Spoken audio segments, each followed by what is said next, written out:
Hey. This is Christie. I'm Michelle. And welcome to 60 by 65 Season Soul. Usually we come together and we've had some topics that we've talked about over the course of our time together. Things that we thought was pretty funny and all that. But today, this segment, we just kind of want to just visit and just kind of ad-lib, see how we do with that. And we started out this Sunday morning today, the 15th of September. And this morning we both got up fairly early, I think. Mm-hmm. And we're just both of us were very quiet, very reflective, kind of went into ourselves and stuff like that. So I was reading and writing in my journal, and Michelle comes in and she proceeds to tell me that she got a letter from her mom. And so we started talking about that, and we started reflecting on things, which I think we kind of do that as we get older at our age. You know, I asked her if I wondered sometimes if my boys ever miss me, you know, because they go on with their own life, which is what you raise your kids to do, is just when you do a really good job, sometimes that sucks too, because you don't ever hear from them. They're doing their own thing. Your kids are not codependent, so yeah, and that's what she reminded me of. So I'm like, yeah, you're absolutely right. So, yeah, because you raise them to not be codependent, to have their own lives, have their individual lives. But I think one of the biggest things is that we deal with, or I kind of felt like that I was going through, is I just feel lonely. You know, yesterday I went and I did went to the Greek festival by myself, and just sitting there and you're alone by yourself, and it's great that shows that you're a strong woman and all this kind of stuff, that you can do things on your own and all, which is great, but it just exacerbates the deal that you're alone, that you're by yourself. And I think that that's one of the things that was kind of, one of I don't want to say bring me down, but one of the things that I was contemplating, or just had a very low spirit about, I guess I can say. And from there I went and ate by myself and stuff too. And so it's just one of those things, because even though Michelle and I live together, we don't do a lot of things together. We try to have our separate things to do too, and then we'll do some stuff on the weekends too. But we do enjoy each other's company. But we each have our set of friends, and we go and do things individually. But anyway, and it was a day for. I think in the quiet times, when we come together, it gives that space to voice our fears, voice things we've gone through over the week, because I certainly had gone through some things during the week with work and with family, and so it's I'm very grateful that I have someone that I can bounce stuff off. That's what I think too. And because we sometimes don't always stand back and look at the bigger picture and see, what's actually going on. And, it's okay for us to be vulnerable, and when you mentioned, about, being the strong woman and stuff, I think, being the strong woman, all the time is overrated. It is overrated. And I think that, women that are by themselves, that are single, I think that you always have to put that. You either come across as real needy, right, or very strong, or very strong. Yeah, it's almost like society expects you to be one or the other, kind of projecting that out and stuff like that. And man, it's tiring. If you've been the oldest, like I've been the oldest, and you were the oldest, so we were like taking care of our our families and siblings and all the chore lists and things like that as we were growing up. So you just kind of get into that mindset, which really is just an old story. It's not really true, but it just. You realize by the time you get our age, 60 and 65, you're like, man, I'm just tired. I'm tired of. I just don't want to do it anymore. Well, and I think it's hard to be vulnerable, be strong, and still allow help from other people too, because that's true. Because I find myself, people will offer help, and I'm like, no, I can do good. I mean, I recently fell off my bike, and I was lying there stunned on the ground, and I heard this woman yell out her car window, "Are you all right?" And I was like, just jumped up and yeah, I'm fine. And then, I wasn't fine. I had dislocated my collarbone and messed up my shoulder and the whole bit. And we don't want to appear vulnerable to anyone. Don't embarrassed to to ask for, help or allow any assistance, Lord, forbid for anything. And later I thought, well, that was stupid, because I could really have been hurt. And, if I didn't just sit there and say, no, I'm fine, and, okay.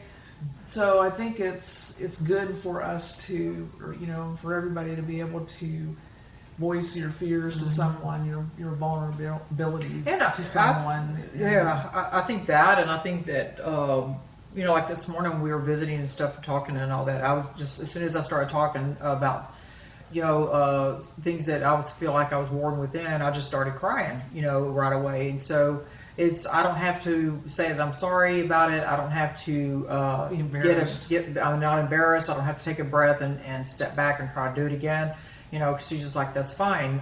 We both know that crying is cleansing and things too, but it's just helpful to sometimes when you start out and something's really bothering you or it's really hurting, that I feel like we can have conversations about that, and then we're not judgmental with each other, and we're able to just say, well, and I feel like too, whenever I'm telling, we're talking, I'm suggesting stuff with you about whatever you're working on at the time, that I'm saying it to myself as well. I'm not just saying this is something that I think you should look at. I think it's something that we both need to look at for various different reasons. Well, because we both learn from each other's journey. Yes.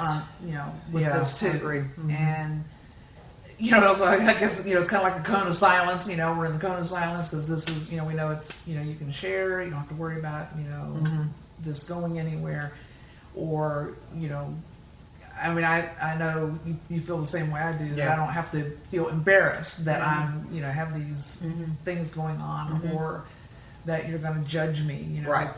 I think growing up and even as an adult, there has been way too much judgment in everybody's lives, and I think that is definitely something that keeps people from discussing what they're going through. And it's just nice to have you just have a soft place to land. I think that's the biggest part of all. My sister and I are 13 months apart, and there's nobody in this world that loves me or knows me as like my sister does. We grew up joined at the hip all the time. Well, in this last 3 years, she was diagnosed with cancer, and so we've had a long journey that we've gone on. And it is something that I live with every day, wondering what her lifespan is going to be, even though I'm praying for the best and praying that she's going to be here, and I'm projecting that she's going to be here for a long time. So to be able to go with her to MD Anderson for the day or something, and come in and let Michelle know, she's able to understand that and have empathy with that. And it's nice to be able to talk about it I don't have to put on any pretenses that I not only am I vulnerable, but I'm aching, I'm hurting, pretty badly. So well, and also, I think we have a good enough relationship too that I don't have to sit there and think I have to fix anything for you. I think that's a big. I have to. I think that's a big thing for both of us. Be anything, right? It's just being there. Just is all I need to be. I agree with you on that, and I think that is a big help for both of us too. That we both feel like, and I also think that that's been a lesson that we both have learned with each other, because we are fix-it people, and we've spent our life fixing things, and so I think that, or I feel that, because we can converse and have these conversations and these deep meaning conversations, that you're not here to fix it, and you're not taking that on, and you're off the hook kind of situation. And I feel the same way too. I'm not fixing it for you. And it's changed the dynamics of a relationship with myself. It's changed the relationship with us.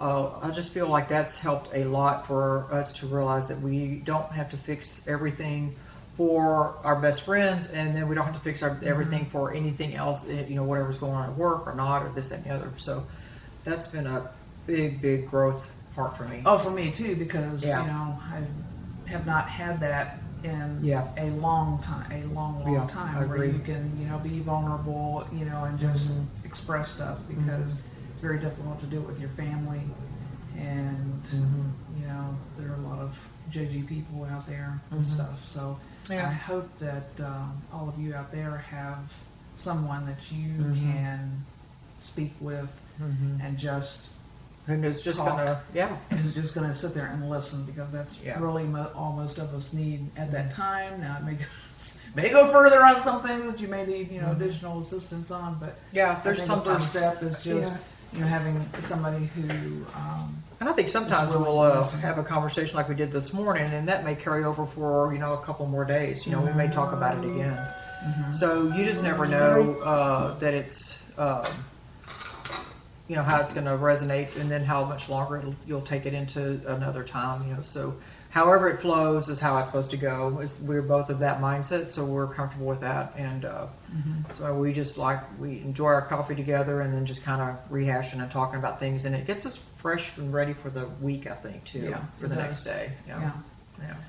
So look for your person that Yeah. you can use for listening out there. Yeah. Some people, have therapists. Some people, maybe, hopefully you have a family member that you can speak with, but if not, look for one of your friends that you truly trust that can be that ear for you. Just sit there and listen. there's lots and lots of information out there in the internet world. You're all aware of that. And there's lots and lots and lots and lots and lots of books to read about different things. Yeah. Two of our favorite is Brene Brown, which everyone's familiar with her, and then Kyle Cease. I like him a lot. I listen to him pretty much every single day, and he's helped me to grow a lot and have conversations. So I think it was really good that we did this today, because I think we really wanted to share that if you feel like you're alone, which is where this kind of started, that you're not alone, and that there is somebody out there that you can reach out to and not be alone with. Yep. And forge ahead and learn, and by forging ahead with them, you will end up growing in a different manner that you thought might have been over, and they can too. And that is a win-win, and it's a win for the universe as well, because you're a better person, so is she. So you're going to have a win-win-win. One for her, one for you, and one for the universe. And that's kind of what we want to always strive for all the time. So anyway, so until next time, we hope to see you guys the next time around. Be sure to go subscribe to our channel, 65 Season Souls. It's Christie and Michelle. Hi. And I hope we'll see you later on at our next time around. All right, take care. Bye. Bye.